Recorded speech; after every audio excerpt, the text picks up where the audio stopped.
ஒரட்டை விட்டு தூங்கிட்டு கிடக்கிறத பாரு. மணி என்ன ஆயிடுச்சு, இன்னும் எந்திக்கிறாளா? மாமியாக்காரி பெட் காஃபி கொண்டு வரேன், மருமக உட்காந்து தூங்கிட்டு இருக்கிறத பாரு. ஏடி நெட்டவள்ளி, எந்திரடி. ஷோ, கொஞ்ச நேரம் கூட தூங்க விட மாட்டீங்களா? எதுக்கு இப்படி காலங்காத்தால எழுப்பி விட்டுட்டு இருக்கீங்க?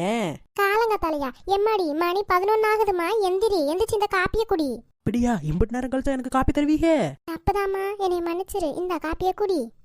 சோறு சாப்பிட்ற நேரத்தில் உட்காந்து காப்பியை கொடுத்துக்கிட்டு இருக்கீங்க. போங்க போய் சாப்பாடை கொண்டு வாங்க. வரதட்சணை உன்னை கொடுத்துட்டேன்னு இந்த ஆட்டம் போடுறா. எம்மாடி, நான் உன்னை கேட்கறேன்னு தப்பா நினைச்சுக்காதம்மா. எப்பயுமே சூரியன் உதிக்கிறதுக்கு முன்னாடியே எந்திரிச்சு குளிச்சு வேலையெல்லாம் பார்க்கணுமா? நீ என்னம்மா இப்படி இருக்கிற? ஆமா, சூரியனு சாயங்காலம் நேரத்தோட தூங்க போயிருது. நீங்க என்ன சாயங்காலமா தூங்க விடுறீங்க? நைட்டு தானே தூங்க விடுறீங்க. அப்ப நான் இப்பதான் எந்திக்க முடியும் என்னால. ஆத்தாடி, இப்படி ஒரு